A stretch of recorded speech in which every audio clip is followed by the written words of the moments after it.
Hello mayam, Indigenous Manipuri foods na mayam taram nokchari. Masidi Puklaobi thongba recipe amamu yengminarase. Adudi koi haunaba tawrase ko. Acha thause hana oknaba changda lawrase.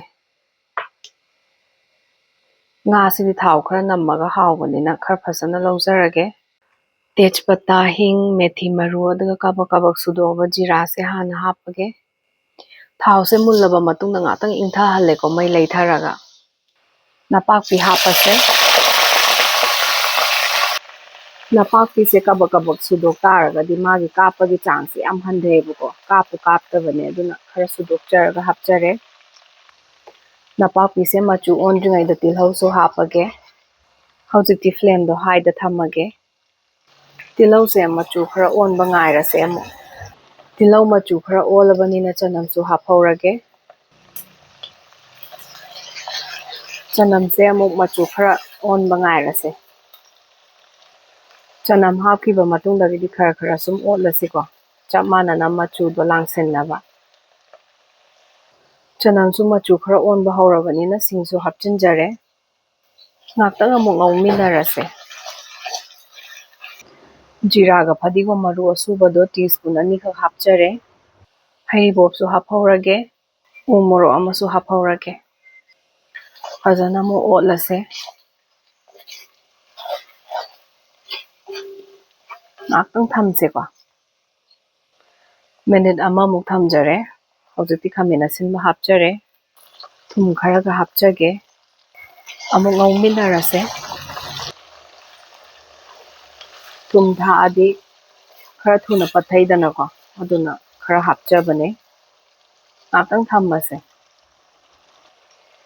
Minute ani humuk ngaujare. Ising khaji khatang hapchage ko.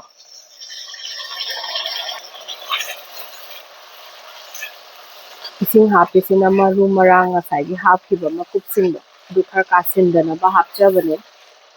Flame sidi high da sum thamjare. Khamina sinbase khara thuna toinaba haujikti otpase leptumsiko. Yam thuna toibane. Sing kharaga hapadiko.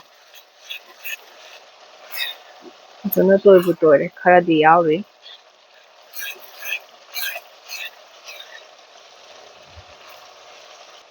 Haujikti flame do medium da thamjarage.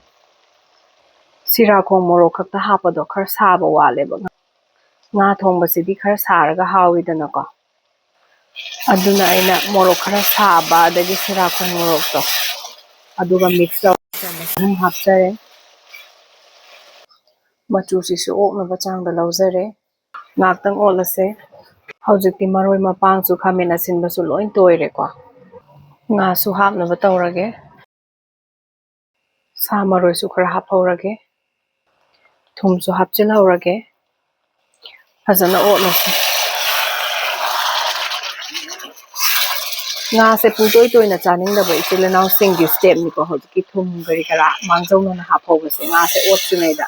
Toina sum chaba pambiba singidi kona khara tapna hapasu yaiko. Aidi khara toibado pamdabagi yam otloidabanina ko. Amu otlingaidudha aina khara haphaubane. Aduga nga se yam toiragadi chafam khangdena tawbanebako. Flame do medium da thamse. Kasindanaba. Tamna otlase. Hawai thrak su khara hapchillage. Namta onthoksiko. Hawai thrak sidi matamgi injang ne na hapchabane do pambidaba singna de sum haprasu kaisu kaide. Phana kuina ngaure haujikti mahi hapchillage. Mahi se yarani. Sawalakpa amuk ngairase. Fazana sawalabanina sa maroi su haphaurage. Otpa matamda khara cheksinjiko. Nga se yam ka hena toina chaningdaba ichilanau sing yaubi taragadiko. Higa manare aduna. Nga se otpa matamda cheksinna otpiyo aduga. Toirasu kaisu kaide na khandiba ichilanau singido adudi otpada sum ningdamna otpiba yareko.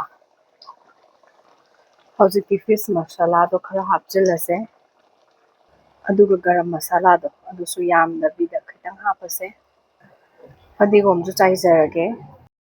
Khara otlaseko. ꯃꯈꯨꯝ ꯀꯨꯞꯄꯒ ꯉꯥꯛꯇꯪ ꯊꯝꯖꯔꯒꯦ ꯑꯗꯨꯒ plating ꯇꯧꯅꯕ ꯇꯧꯖꯔꯛꯑꯒꯦ ꯑꯅꯧ ꯑꯅꯧꯕ ꯚꯤꯗꯤꯑꯣꯒꯤ notification ꯎꯅꯕ ꯆꯦꯅꯦꯜꯁꯤꯕꯨ subscribe ꯇꯧꯁꯤꯟꯕꯤꯔꯝꯃꯣ like ꯀꯃꯦꯟ ꯇꯧꯕꯁꯨ ꯀꯥꯎꯕꯤꯔꯝꯒꯅꯣ ꯑꯗꯨꯗꯤ ꯉꯁꯤꯒꯤ ꯔꯦꯁꯤꯄꯤ ꯑꯁꯤ ꯃꯇꯥꯡ ꯑꯁ꯭ꯋꯥꯏꯗ ꯂꯣꯏꯁꯤꯟꯖꯔꯦ ꯃꯌꯥꯝꯁꯨ ꯁꯣꯏꯗꯅ ꯇ꯭ꯔꯥꯏ ꯇꯧꯔꯒ ꯌꯦꯡꯕꯤꯌꯣ ꯃꯊꯪꯒꯤ ꯕ꯭ꯂꯣꯒꯇ ꯑꯃꯨꯛ ꯎꯅꯔꯁꯦ ꯈꯨꯔꯨꯝꯖꯔꯤ ꯃꯌꯥꯝ